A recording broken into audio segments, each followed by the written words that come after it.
बिस्मिल्लाहिर्रहमानिर्रहीम। अस्सलाम वालेकुम प्यारे व्यूअर्स। मज़ेदार से सालन के लिए सबसे पहले हमें चाहिए है 2 कप बेसन।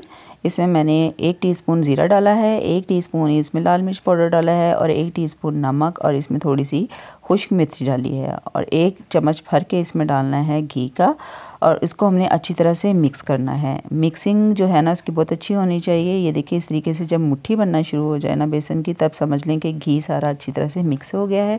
उसके बाद हमने इसका ना आटा गूंद लेना है, इसकी डो बना लेनी है। ठीक है, डो ज़्यादा हार्ड भी नहीं होनी चाहिए और ज़्यादा सॉफ्ट भी नहीं होनी चाहिए। ये देखिए इस तरह से ना हमें इस कंडीशन में जो डो चाहिए इसको 10 मिनट रख देना है। उसके बाद हमने इसके बना लेने हैं कबाब। इस तरीके से जैसे कबाब की शेप होती है ना, इतने ही इसकी जो है ना हमने इनकी मोटाई रखनी है, ज़्यादा पतले नहीं रखने। ठीक है, ये इस तरह से ना कबाब बना के सारे आपने रख लेने हैं। उसके बाद इनकी दरमियान से कटिंग कर लेनी है इस तरीके से। ठीक है, उसके बाद कढ़ाई में हमने रखना है पानी और उसमें डालना है थोड़ा सा नमक और उबलते हुए पानी में ये जो बेसन के कबाब बनाए हैं ना, ये हमने इसके अंदर डाल देने हैं। और जब ये जो है ना उबल के पक के जब बिल्कुल ऊपर आ जाए ना, ऊपर तय पे तैरने लग जाए ना, तो समझ लेंगे बिल्कुल तैयार हो चुके हैं। उसके बाद इनको हमने निकाल लेना है और ठंडा होने के लिए रख देना है। ठंडे करने के बाद इनको हमने इस तरीके से जो है ना इनकी कटिंग कर लेनी है। ठीक है, ये देखिए अंदर तक जो है ना ये पक चुके हैं सारे, जो है हमने इनकी कटिंग करके तैयार करके इनको रख लेना है।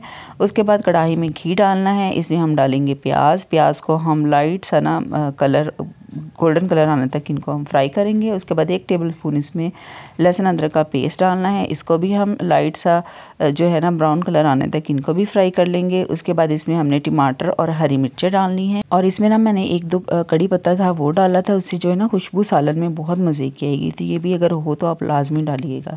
उसके बाद हमने ना टमाटरों को सॉफ्ट होने तक पका लेना है। उसके बाद यहाँ पर हमने दही का यूज़ करना है, पानी बिल्कुल भी नहीं डालना।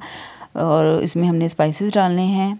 ये लाल मिर्च पाउडर है, पिसा हुआ धनिया, ज़ीरा, हल्दी और नमक। ठीक है, इनको हमने दही का पानी खुश्क होने तक इसे अच्छी तरह से भून लेना है। उसके बाद ये बेसन की जो खंडियाँ बनाई हैं ये इसमें डालनी है। इनको भी हमने 4 से 5 मिनट जो है ना मीडियम फ्लेम पे अच्छी तरह से भून लेना है। उसके बाद ना इसके अंदर हमने डालना है पानी जो है ना वो आपने अपनी ग्रेवी के हिसाब से डालना है।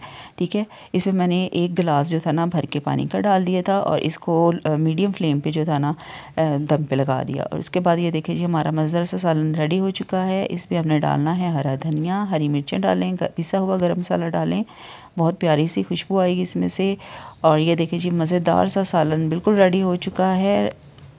रेसिपी अच्छी लगे तो फीडबैक दीजिएगा। अपना बहुत सारा ख्याल रखिएगा। अल्लाह हाफिज़।